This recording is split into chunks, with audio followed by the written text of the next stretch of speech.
Yeah, Robin did reach out, ask if I wanted to go over there for Thanksgiving. I'm not going to do that. That's just weird.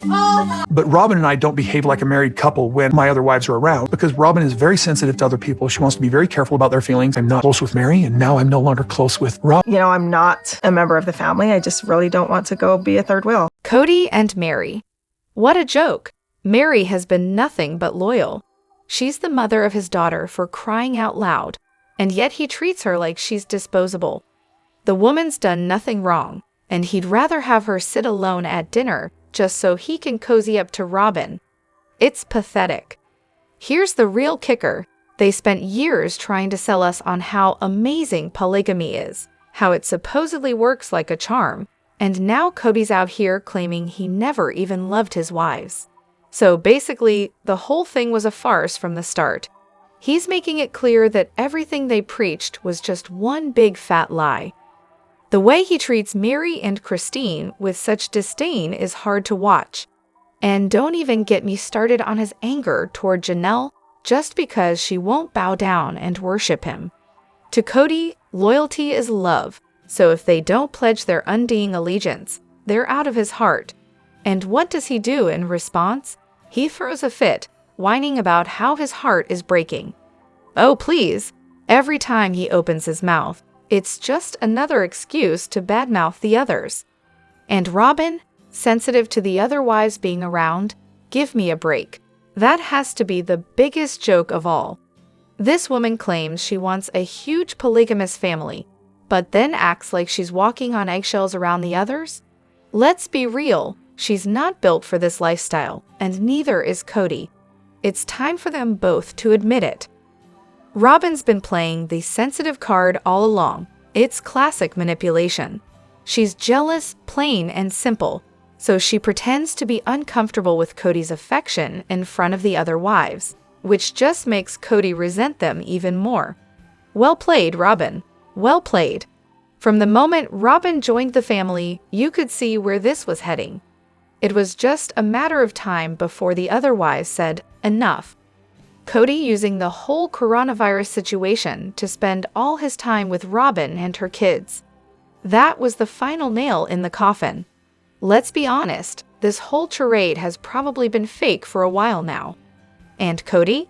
He loves rubbing salt in the wounds of his other wives. He just can't resist reminding everyone how much he loves and adores Robin, and only Robin. He's not a man, he's a heel, a selfish, pitiful heel. Hey everyone, welcome back to Reality Nexus X. It's Elena here, and I hope you're all having an amazing day. Stick around because we've got a lot to talk about in today's video, so let's dive right in. However, Robin's hypocrisy is beyond frustrating. How is it that Ariella throwing a tantrum because she doesn't want her dad to leave is her expressing herself? But when the older kids found out Robin was pregnant, they were expected to just deal with it.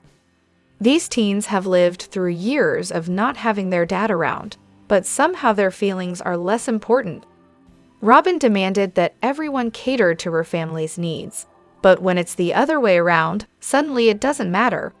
Pretty selfish, especially for someone who joined the family last. It's always been rules for me, not for thee with Robin. From the start, she's been selfish, constantly competing with the original 3 wives, and their 13 kids for that matter. Her behavior has only gotten worse over time. Pettiness, greed, and immaturity are her trademarks. She wasn't content with just being part of the family. No, she had to make herself the matriarch, with her kids pushed to the top of the priority list. And let's not forget the glaring double standards. Robin left for 3 weeks to be with Mykelti when she had the twins, but in the same breath, Kody can't leave Ariella for even a few days. The logic is mind-boggling. Robin doesn't even raise those kids herself, the nanny does. But Kody won't leave if it means spending time with another wife. Apparently, Kody can go to a friend's wedding, but only if none of his other wives are around. Make it make sense. I get that Ari was upset and wanted her dad to stay, but Robin's response? Bizarre. Sure, the kid is sad, but instead of catering to it, maybe try teaching her how to handle those emotions. Every other wife and child has gone through this, so why is Robin acting like it's impossible for her and Eri to manage? It's like she's put herself on some pedestal so high. I'd love to know what's actually going through her mind. At the end of the day, Robin's kids are just another tool in her manipulation game. She's used them to get exactly what she wants, and sadly, it's worked. Additionally, rewatching that episode with Isabel's back surgery just brings back all the frustration. There's Kody, standing in Christine's kitchen with his nose in the air, dismissing the doctor who recommended surgery as if it's some personal attack. He acted like he knew better than everyone else, like Isabel's pain and confidence issues were just minor details he could brush off. Christine and Gwen tried to explain what this meant for Isabel, but nope, King Kody had to be right. His whole kiss the ring and follow me attitude is infuriating. Honestly, I can't stand the guy. Then there's his ridiculous comment about not wanting Isabel to have a scar because she's beautiful. What an idiot! As if a scar is worse than the years of pain she's been enduring. And let's be real, this wasn't about her looks. It was about the money. They didn't have insurance, and Kody wasn't interested in paying for the surgery. He couldn't be bothered to actually care for his daughter's well-being. He's not a father. He's just a sperm donor at this point. The fact that Isabel had to wait years for this surgery, suffering with scoliosis and constant pain, only for Kody to suggest she could either wait longer or go alone to the surgery. That was the ultimate betrayal. Oh, and don't forget when he had the nerve to call it a vacation. It makes my blood boil just thinking about it. I can't even imagine the pain Isabel went through, but I can sympathize deeply with her struggle. Living with conditions like fibromyalgia, herniated discs, and spondylitis myself, I know what it's like to wake up every day in pain. For Kody to downplay what she was going through is unforgivable. Sometimes, I wish he could experience even a fraction of what she endured, just so he could understand. Isabel is truly a warrior. Despite the constant pain and Kody's indifference, she kept going, kept smiling. But if you paid attention, you could see the pain behind her eyes. It broke my heart every time. She had to be so strong just to make it through each day, and watching her push through those years was nothing short of courageous. Plus, it's wild how in that family game night scene, Ariella, who would have been 6 during filming in 2022, looks way older than a typical 6-year-old. It's like they're trying to sell this idea of Kody and Robin being these fully engaged, loving parents, but the whole thing feels staged. And honestly, only their kids seem to get this level of attention, while the other wives' kids are left out in the cold. It's no surprise people are skeptical about the timeline and authenticity of these scenes. As for Janelle, she's absolutely crushing it this season. She's the MVP for sure, calling out all the cringeworthy moments we've been pointing out for years. Whether it's Robin's questionable parenting or that oddly expensive art collection, Janelle's not holding back. And let's be real, she's not afraid to go full throttle on the issues that Kody and Robin keep trying to sweep under the rug. The whole timeline of game night is suspicious. Ariella looking that much older suggests the scene wasn't filmed when they're claiming. It's likely the family filmed that scene way later, maybe even after their house was put on the market. Hence why they had to stage it in Kody's office rather than the living room. Could be that the main area was packed up, or they had already moved but needed some family time footage to keep the narrative going. It's like they're desperately trying to make things look functional on screen when, in reality, everything is falling apart. And Janelle? You can see the emotional toll in her talking head interviews. Her face looks slimmer, and there's a clear sadness in her eyes, which makes sense if parts of her interviews were filmed after her son passed away. It's tough to watch knowing what she's likely going through behind the scenes. I wouldn't be surprised if TLC realized Kody and Robin's lack of involvement on camera was going to hurt their paycheck. Cue the hastily thrown together, fake 2024 game night scenes to fluff out the content. And that moment where Robin's eating with her mouth full? Probably left in intentionally by producers who are just as fed up with Kody and Robin's half-hearted attempts to keep the show going. The whole thing feels more forced and staged than ever. As well as, it's beyond ironic that Kody and Robin distanced themselves from the OG kids during coronavirus, but then had the nerve to act all victimized, complaining about being excluded from family gatherings.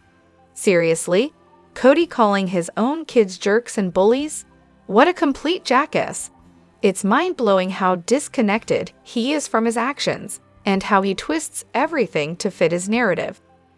Kody could have easily made an effort to stay involved with his other families, but let's be real, coronavirus was just the perfect excuse for him to park himself at Robin's house and stay there, which is probably what he wanted all along.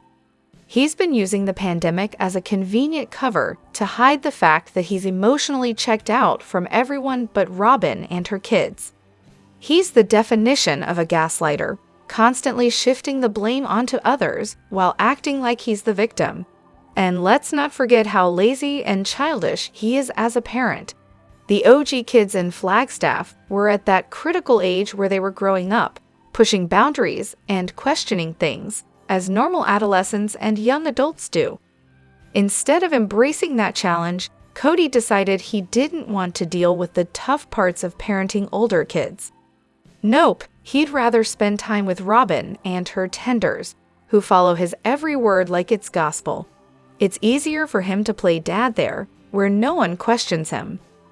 Kody has never seemed more disconnected from the reality of being a father to his whole family. Furthermore, exactly. Robin claiming she had no idea Christine and Kody were struggling even back in Vegas is laughable. How could she not know when they literally brought a therapist on their anniversary trip? That's about as big a red flag as you can get. She knew. She had to have known. The whole clueless act she keeps putting on is beyond exhausting. Let's not forget how she actively contributed to Christine's struggles. Whenever Christine had her scheduled time with Kody, Robin found ways to intrude, whether by sending her kids over or constantly calling him. She couldn't handle any of the other wives having uninterrupted time with him. It's like she made sure none of them had functioning marriages, so hers would stand out as the strong one. And this whole innocent, wide-eyed "oh, I didn't know" routine is getting old. Janelle even brought it up in one of the tell-alls with Shekinah. Robin's clueless act just doesn't hold water anymore. It's infuriating how she stumbles over her words, like she's trying so hard to come off as innocent and fragile. It's her constant go-to, the victim card. She's never responsible for anything, never at fault. It's always someone else's doing. And don't even get me started on the whole Truly situation. Kody was at Robin's house while Truly was seriously sick, and it wasn't even Robin who realized what was going on. Someone else had to call her and let her know Truly was rushed to the ER with kidney failure. How detached do you have to be from the rest of the family to not even know something that critical is happening? Her "poor me" routine has gone on for far too long. It's time to drop the act, because no one's buying it anymore. Also, it's so frustrating to rewatch that episode where Meri gives Christine advice about her struggles with Kody, especially when you know how things eventually unfold. The moment where Meri hurts her knee and Christine comes over to help, only to end up pouring her heart out about how bad things have gotten with Kody, is just heart-wrenching. Christine was clearly reaching out, seeking real guidance because she was at her wit's end. But Meri's response, telling Christine to just change herself, be sweet, not bring up issues, and simply be grateful for whatever crumbs Kody throws her way, it's honestly painful to watch. I get that Meri's advice comes from a place of trying to make the best of her own miserable situation with Kody. She's been stuck in that same cycle for years, hoping that if she stays positive and doesn't rock the boat, things might get better. But even Christine points out that Kody didn't even acknowledge Meri's birthday or anniversary the previous year, And yet, Meri's still telling Christine to just wait it out, like that's going to fix everything.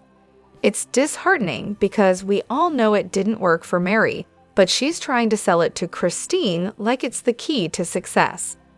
Meri's core point, that you can't change someone else, only how you respond, is valid. It's true that changing your own behavior can sometimes influence a shift in the other person. In the short term, it even seems to work. Kody notices Christine's extra effort and praises her for her energy on their date. But that's where the problem lies. It's all superficial. Kody is only interested in Christine's behavior when it serves him or makes things easier for him in the moment. Kody's major failing is that he's never willing to do the work for the long-term health of the relationship. Sure, Christine's being extra sweet and apologizing for her behavior, but Kody doesn't actually take that as an opportunity to reflect on his own actions. Instead, he's content to sweep their deeper issues under the rug and keep going like nothing's wrong. He accepts Christine's efforts but never really matches them, never gives her the same energy she's putting into fixing things. Meri's advice would only work in a relationship where both people are genuinely invested in making it better. But by that point, Kody had already checked out on Christine and was fully invested in Robin. So he was happy to let Christine keep trying and doing all the emotional labor while he gave nothing in return. It's such a sad and frustrating dynamic because Christine deserved so much better.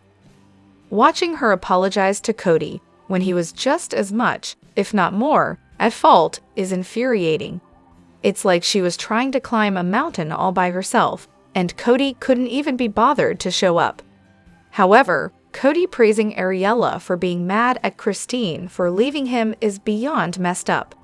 It's like he's trying to mold his kids into mini versions of himself, obsessed with loyalty above all else, which is just an excuse for his own self-serving behavior.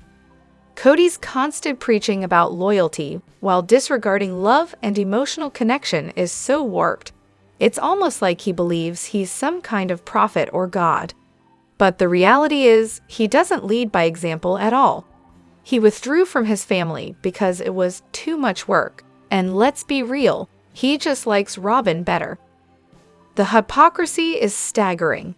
When Janelle had coronavirus, did Kody rush over to care for her like he demanded his sons limit their socializing to protect him? Of course not. But when he caught it, he expected Janelle to drive hundreds of miles to bring him supplies. And let's not forget the way he utterly failed Isabel when she needed him the most. A father who truly cared would have found ways to be there for her. Zoom calls, letters, even standing outside her house to show support. But no, Kody couldn't be bothered, and his excuse for why he wouldn't go with her to her surgery, calling it a vacation, is one of the most heartless things he's ever said.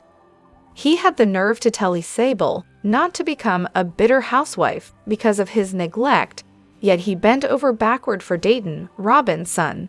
It's clear that his loyalty only applies to Robin and her kids. And that's why his expectations of loyalty from the other wives and children are so laughable. If Kody can't give loyalty, how on earth does he expect it in return? He's all about loyalty when it's convenient for him, but that's not how relationships work. You can't demand it without earning it. And the kicker? Kody always hated celebrating holidays, Christmas, Easter, Halloween, you name it. The family wasn't allowed to embrace those traditions. But the moment Robin came into the picture, all of that changed. Suddenly, he's perfectly fine with celebrating holidays, and it's hard not to see it as another instance of Robin getting her way and Kody bending over backward to please her. How is that loyalty to the family that Kody supposedly built? Robin has come in and changed so much. She got overnight visits with Kody before they were even married, shifted the entire rotation schedule, stopped family dinners, and even brought in outside help like the nanny. The way finances were handled changed, holidays were reinstated, and the family's dynamics were completely altered. Yet Kody loves to claim that Robin is his only loyal wife, while she's essentially rewritten the entire rulebook. If anyone has gone against what the family used to be, it's Robin, and Kody's hypocrisy in not seeing that is staggering. Additionally, my theory about Janelle's relationship to polygamy makes a lot of sense, especially considering how she seems to prioritize independence over romantic connection. Janelle has always come across as pragmatic and more focused on practical matters like financial stability, raising her children, and maintaining her autonomy. It's entirely possible that she views polygamy as a structure that allows her to have a family and companionship without being constantly tied down by the emotional demands of a single romantic partner. In polygamy, she could have the best of both worlds. She gets her family, her children, and her personal space without the constant presence of a husband in the traditional sense. Maybe for her, it works because she gets the intimacy and connection without the emotional strain of having a partner around all the time. She even mentioned at various points that she enjoys her independence in space, which lines up with your idea of her having structured boundaries within the relationship. As for Meri and Janelle still holding onto grudges from 20 years ago, it shows that no matter how much they claim polygamy makes them better people, these issues don't just disappear. Human nature doesn't change because of the lifestyle. They are still hurt by past experiences and resentments. Janelle not wanting Meri to build by the pond because of something that happened decades ago really illustrates how deep the emotional wounds can run. It's one of the paradoxes of polygamy. They claim it teaches them to rise above jealousy and pettiness, but in reality, they often end up holding on to grudges and being scared by the emotional complexities of the lifestyle. Christine has been more honest, admitting that she doesn't trust Meri and doesn't believe in polygamy for herself anymore. It feels like Christine was the first to truly break free from the illusion that polygamy works, at least in their case. She probably says she doesn't believe in it for her as a way to soften the blow for viewers, or even for her own children, who might still be processing the split.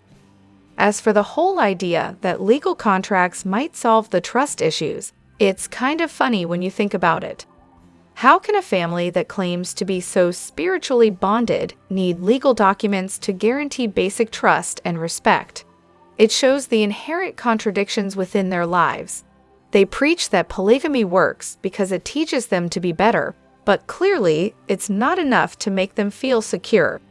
The truth is, polygamy seems to have created more jealousy, competition, and emotional wounds than it has solved.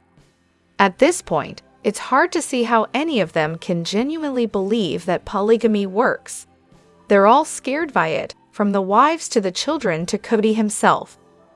The system they've built up around it doesn't seem to function the way they once believed it would. It may have been working for a while in their earlier years, but the cracks have grown too large to ignore. Polygamy for them seems to be more about holding onto a belief system and less about actual happiness or fulfillment. Janelle might find comfort in the structure, but it's clear that for most of the others, it's just not working anymore. The jealousy, the grudges, and the distrust all point to the fact that polygamy, in their case, has been more damaging than beneficial.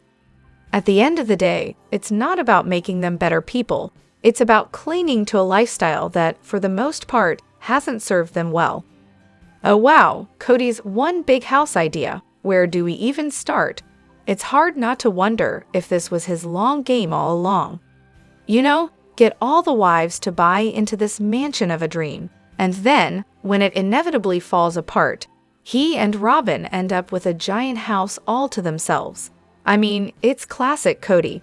The minute Robin did her whole, "Oh, I've never heard of this idea before. Let me awkwardly look around at the other wives for confirmation routine," my red flags were waving. Like, girl, please, you're not fooling anyone. But seriously, do you think he really wanted them all under one roof, or was it more of a strategic play? The guy isn't exactly known for being subtle. Plus, can we talk about how many thousands of dollars he spent on those plans, and that ridiculous slideshow? You just know he used family money for that mess. And Janelle, the one who's supposed to be in charge of the finances. She must have seen the cash just leaking out, right?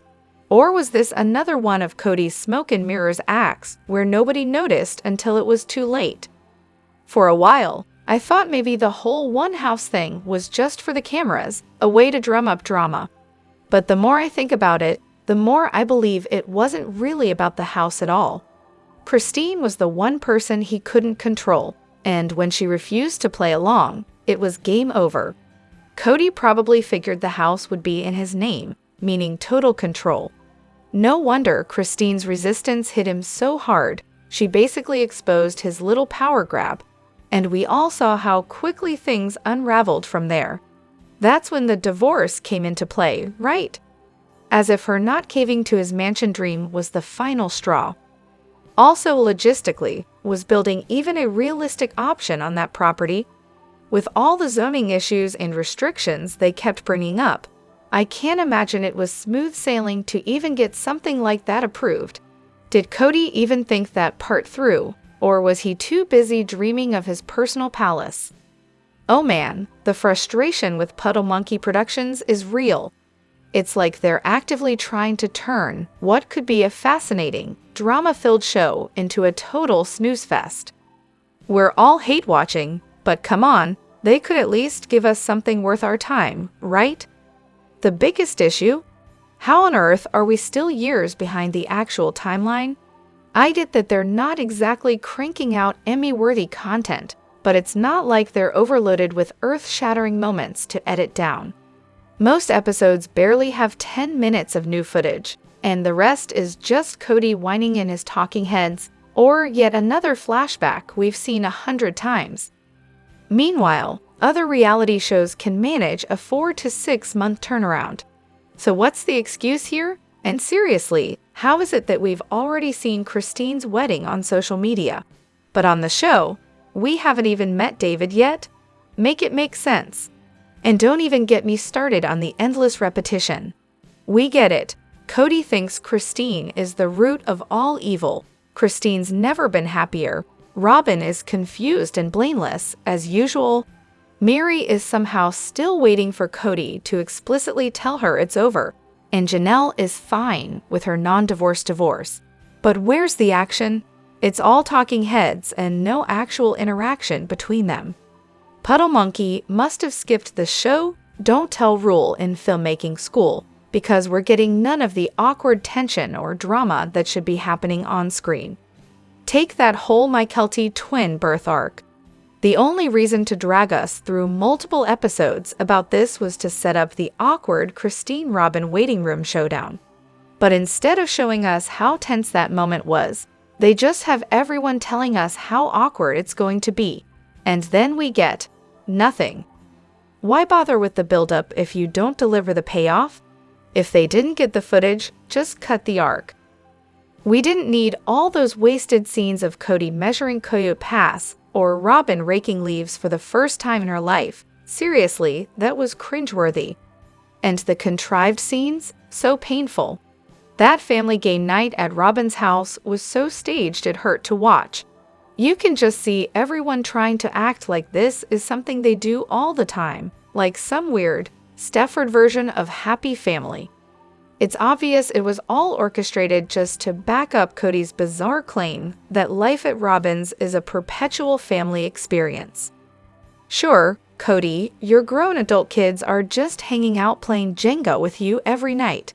Totally believable. It's painfully transparent PR for Kody to excuse his absence from his other kids' lives, and it comes off as fake as Robin's tears.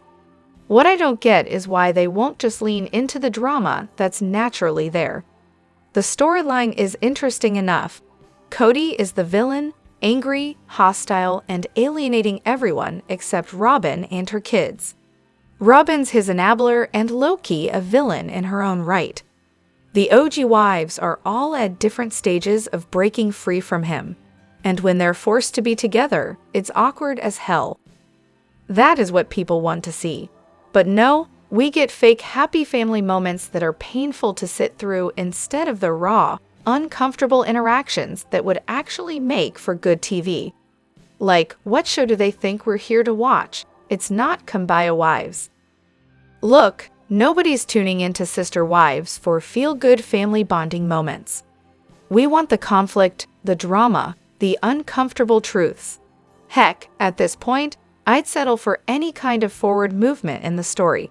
And don't even get me started on Kody refusing to answer the tough questions.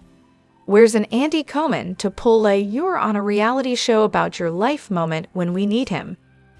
Puddle Monkey, please, for the love of all things reality TV, get it together. Just show us the real interactions, the messiness, the regret, the tension. That's what keeps people watching, not this slow, overly scripted nonsense with no payoff. Let me know what you think in the comments below. Do you agree, or do you see things differently? I'd love to hear your take. And if you enjoyed this video, don't forget to like, subscribe, and tap that notification bell so you never miss an update. Your feedback is super important, and I'm excited to chat with you all in the next one. Thanks for watching.